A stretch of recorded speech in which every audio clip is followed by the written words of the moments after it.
तेल अवीव में बम धमाके की जिम्मेदारी हमास ने ली है और अब खौफ का हाल ये है कि इजरायल की सड़कों को छावनी में तब्दील कर दिया गया है। पूरे इजरायल में इस वक्त टेरर अलर्ट जारी है। जलते गाजा की तस्वीरों के बीच इजरायल में धमाकों की खबर ने अमेरिका को भी चौंका दिया है। कहा तो यहां तक जा रहा है कि इजरायल में हमास के 27 एजेंट घुस गए।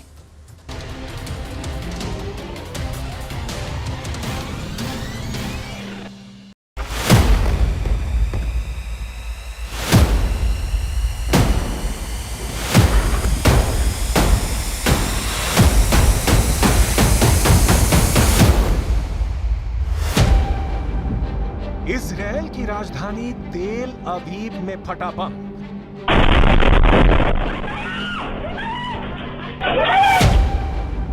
टारगेट पर थे इजरायल के प्रधानमंत्री बेंजामिन नेतन्याहू।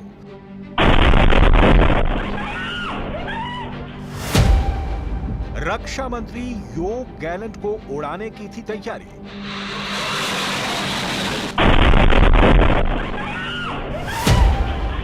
बम किसके लिए था? मौत का पैगाम।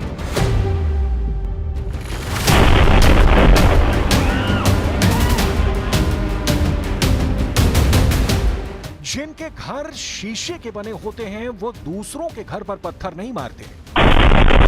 इजरायल की राजधानी तेल अवीव में फटे बम की कहानी नेतन्याहू को यही लाउड एंड क्लियर मैसेज दे रही है। עוד לא יודעים, תכף אנחנו כרגע בודקים את הדברים, ונכון לעכשיו אני יכול לומר שזה יכול להיות פח"ע וגם יכול להיות פלילי. כיוון הפח"ע מאוד רציני. तेल अवीव में बम टारगेट पर पहुंचने से पहले ही फट गया, जिसमें उसी शख्स की मौत हो गई जो बम को ले जा रहा था। सवाल यह है कि यह बम किसकी जान लेने के लिए ले जाया जा रहा था? बम का टारगेट कौन था? क्या ये बम हमास प्लांट करने की कोशिश में था या इजरायल के भीतर ही बैठा कोई दुश्मन बम प्लांट करने की फिराक में था? इसकी डिटेल अभी तक तेल अवीव की पुलिस जुटाने में जुटी है। लेकिन यह बहुत गौर करने वाली बात है कि यह पहली बार नहीं हुआ है जब तेल अवीव में इस तरह की कोई घटना हुई है। गाजा में खून खराबे के बीच ऐसा कई बार हुआ जब तेल अवीव भी दहला, कभी लेबनान के हिजबुल्लाह के रॉकेट से, कभी चाकूबाजी से, कि कभी मिसाइल अटैक के पहले के सारन से। इजरायल वॉर मोड में है, लेकिन खुद इजरायल के खिलाफ हमले नहीं रुक रहे। इस बीच इजरायल ने गाजा में ताजा हमले किए हैं। इन हमलों में 29 फिलिस्तीनियों की मौत हो गई है। गाजा पर ताजा अटैक उस वक्त हुआ है जब अमेरिका के विदेश मंत्री एंटनी ब्लिंकन इजरायल में थे। शांति प्रस्ताव पर बातचीत के लिए इजरायल बातचीत के लिए कितना तत्पर है, कितना उत्सुक है, गाजा पर हुए हमले उसकी बानगी है। गाजा के स्वास्थ्य अधिकारियों के मुताबिक सेंट्रल सिटी दीर अल बला में एक घर पर इजरायली हवाई हमले में बच्चे और उनकी मां की मौत हो गई। मरने वालों में एक ही परिवार के 8 लोग शामिल हैं। हमले में एक महिला और उसके 6 बच्चों की मौत हुई है। इजरायली सेना ने कहा कि उसने दक्षिण शहर खान यूनिस से इजरायल पर हमला करने के लिए इस्तेमाल किए गए रॉकेट लॉन्चरों को नष्ट कर दिया, जो हाल के हफ्तों में तीव्र लड़ाई की जगह थी। गाजा में युद्ध और शांति साथ साथ। गाजा जल रहा है, अभी से नहीं, पिछले साल अक्टूबर से नेतन्याहू जला रहे हैं शांति प्रस्तावों, बैठकों और युद्ध विरामों की कोशिशों के बीच। अमेरिका के विदेश मंत्री एंटनी ब्लिंकन युद्ध छिड़ने के बाद 10वीं बार इजरायल पहुंचे शांति प्रस्ताव में जान फूंकने के लिए। इससे पहले ब्रिटेन के विदेश मंत्री और फ्रांस के विदेश मंत्री भी तेल अवीव में थे। मकसद वही इजरायल और हमास के बीच शांति स्थापित हो सके। एंटनी ब्लिंकन ने क्या कहा सुन, उसके बाद दिखाएंगे शांति समझौतों की कोशिशों के बीच। मिडिल ईस्ट के दरवाजे पर जंग की Dastak. This is a decisive moment, probably the best, maybe the last opportunity to get the hostages home, to get a ceasefire, and to put everyone on a better path to enduring peace and security. I'm here as part of an intensive diplomatic effort on President Biden's instructions to try to get this agreement to the line and ultimately over the line. It is time for it to get done. It's also time to make sure that no one takes any steps that could derail this process. And so we're working to make sure that there is no escalation, that there are no provocations.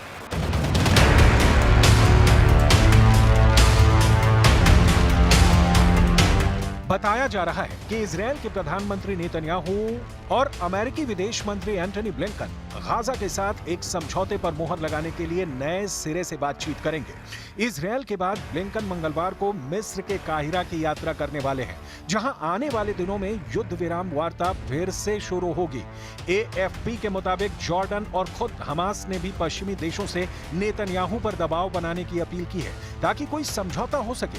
वहीं Israel में भी युद्ध विराम को लेकर कई लोग प्रदर्शन कर रहे हैं। हालांकि नेतन्याहू के सत्तारूढ़ गठबंधन के लिए महत्वपूर्ण धुर दक्षिणपंथी सदस्य किसी भी युद्ध विराम का विरोध कर रहे हैं। पश्चिमी देशों के बढ़ते दबाव और ब्लिंकन के इजरायल में लैंड होने के समय कैबिनेट बैठक में हमास प्रमुख का जिक्र करते हुए नेतन्याहू ने जो कहा, उसे बहुत ध्यान से सुनने की जरूरत है। हमास इस समय तक अड़ियल बना हुआ है। उसने दोहा में वार्ता के लिए अपना कोई प्रतिनिधि भी नहीं भेजा। इसलिए दबाव हमास और याह्या सिनवार पर होना चाहिए, न कि इजरायली सरकार पर। इससे पहले मई के अंत में अमेरिकी राष्ट्रपति जो बाइडेन ने एक फ्रेमवर्क तैयार किया था और कहा था कि यह इजरायल की ओर से आगे बढ़ाया गया है। संयुक्त राष्ट्र सुरक्षा परिषद ने बाद में इस प्रस्ताव का समर्थन किया। प्रस्ताव के तहत शुरुआती 6 हफ्तों के लिए लड़ाई रुक जाएगी। इजरायली जेलों में बंद फिलिस्तीनी कैदियों के बदले इजरायली बंधकों की लेन देन होगी और मानवीय सहायता गाजा पट्टी में पहुंचाई जाएगी।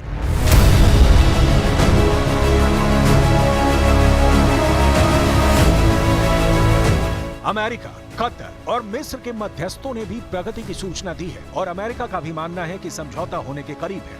हालांकि बाइडेन के ये कहने के बाद कि हम पहले से कहीं ज्यादा समझौते के करीब हैं, हमास के राजनीतिक ब्यूरो के सदस्य सामी अबू जोहरी ने इस तरह की आशावादी बातचीत को भ्रम कहकर खारिज कर दिया है। मतलब घुमा फिराकर बात वहीं पहुंचती दिख रही है कि हमास और इजरायल के बीच युद्ध विराम की घोषणा कब होगी।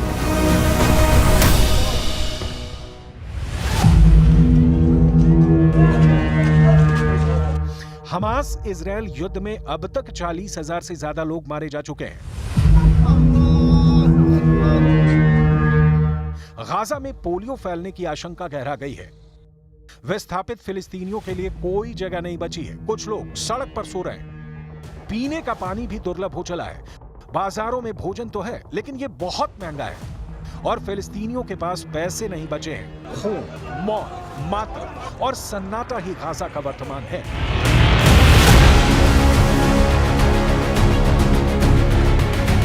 22 नवंबर 2023 को हमास और इजरायल के बीच 4 दिनों का संघर्ष विराम हुआ था। इस दौरान करीब 50 इजरायली बंधक और 150 फिलिस्तीनी कैदियों की रिहाई हुई थी। इसके बाद से सीज फायर डील पर सहमति की कोशिश की जा रही है, लेकिन अब तक कोई सकारात्मक परिणाम सामने नहीं आया है। इजरायली डिफेंस फोर्स दम भर फिलिस्तीनियों को मौत के घाट उतार रही है। तमाम इंटरनेशनल संस्थानों की मानवीय अपील नेतन्याहू ठुकराते रहे हैं। 10 दिसंबर 2023 को भी अमेरिका, कतर और मिस्र की ओर से एक 3 स्तरीय सीज फायर डील का प्रस्ताव रखा गया था, जिस पर हमास के अधिकारी तो राजी हो गए, लेकिन इजरायल ने इस प्रस्ताव को ठुकरा दिया। उसके बाद नेतन्याहू ने हमास के खिलाफ हमले तेज करने का ऑर्डर दिया था और हमास के अंतिम आतंकी के मारे जाने तक किसी भी तरह से युद्ध रोकने से इनकार कर दिया था। लेकिन उसके बाद जिस तरह से इजरायली डिफेंस फोर्स ने फिलिस्तीनियों को मारा, उसने दुनिया को चिंता में डाल दिया। यही वजह है कि दोहा में 15 और 16 अगस्त को गाजा सीज फायर डील को लेकर बातचीत हुई। हालांकि इस बातचीत में हमास के प्रतिनिधियों ने हिस्सा नहीं लिया। हमास उन 3 स्तरीय प्रस्ताव पर सहमति चाहता है जो यूएनएससी से भी पारित हो चुका है। वहीं इजरायली प्रधानमंत्री ने एक बार फिर नई शर्तें रखी हैं। पश्चिमी मीडिया में छपी रिपोर्ट के मुताबिक इजरायल दक्षिणी गाजा में अपना नियंत्रण बनाए रखना चाहता है। साथ ही नेतन्याहू की मांग है कि वो गाजा में जगह जगह चेक पॉइंट्स बनाएंगे और उत्तरी गाजा में लौटने वाले फिलिस्तीनियों को तलाशी के बाद ही जाने दिया जाएगा। बताया जा रहा है कि इजरायल की इन नई शर्तों की वजह से ही हमास ने सीज फायर डील की बातचीत में शामिल होने से इनकार कर दिया है। सवाल है कि अब आगे क्या होगा? युद्ध विराम होगा या गाजा यूं ही कब्रिस्तान में तब्दील होता रहेगा? दुनिया पर तीसरे खाड़ी युद्ध का खतरा मंडराने लगा है। ऐसा इसलिए क्योंकि अमेरिका ने अपना 30% वॉरशिप इस वक्त पश्चिम एशिया के आसपास तैनात कर दिया है। ये एक ऐसा बैटल ग्रुप है जिनके पास परमाणु हथियार भी हैं और ये बात पक्की है कि इस वक्त अमेरिका के टारगेट पर ईरान है।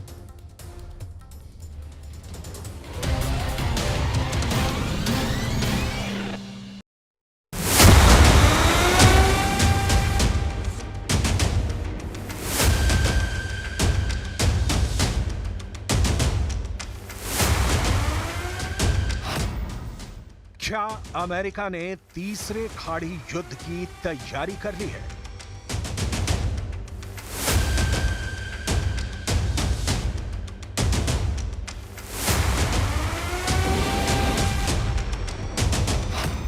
अमेरिका ने अपनी 30% नौसेना इजरायल को बचाने के लिए उतार दी है, या अमेरिका ने अपनी 1/3 नेवी ईरान को मिटाने के लिए तैनात कर दी है? यूएस के रेडार पर सिर्फ ईरान नहीं, लेबनान भी है, सीरिया भी है, यमन भी है और गाजा भी।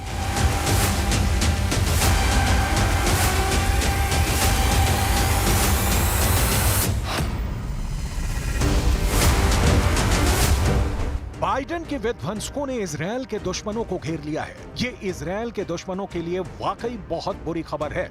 30% नौसेना तैनात करने का मतलब है कि दुनिया के 3 समंदरों पर इस वक्त बाइडेन का कब्जा हो चुका है। यूएस नेवी के इस डिप्लॉयमेंट से इजरायल के दुश्मनों के पसीने छूट गए हैं। कहां तो ईरान इजरायल पर हमले की धमकी दे रहा था और कहां अब खुद की सुरक्षा करनी तक मुश्किल हो गई है। सिर्फ ईरान ही नहीं, इस तैनाती से लेबनान भी सहमा हुआ है, यमन भी घबरा गया है और गाजा तो इजरायल की लिस्ट में सबसे ऊपर है। इसलिए एक बार फिर सवाल, क्या अमेरिका ने तीसरे खाड़ी युद्ध की तैयारी कर ली है? अमेरिका ने पहला खाड़ी युद्ध 1990 में लड़ा। तब अमेरिका के राष्ट्रपति थे जॉर्ज डब्ल्यू बुश सीनियर और निशाने पर थे इराक के राष्ट्रपति सद्दाम हुसैन। दूसरा खाड़ी युद्ध 2003 में हुआ। तब अमेरिका के राष्ट्रपति थे जॉर्ज डब्ल्यू बुश जूनियर और इस बार भी अमेरिका के दुश्मन थे इराक के राष्ट्रपति सद्दाम हुसैन। 2024 में तीसरे खाड़ी युद्ध की घंटी बज रही है। इस बार राष्ट्रपति जो बाइडेन क्या ईरान को मिटाने की तरफ बढ़ चुके हैं? अमेरिका ने अपने पूरे जंगी बेड़े का 1/3 हिस्सा इजरायल की सुरक्षा के लिए तैनात कर दिया है। इसमें ऐसे जहाज हैं जो परमाणु हथियारों से लैस हैं, इसमें कैरियर भी हैं, इसमें परमाणु पनडुब्बियां भी हैं।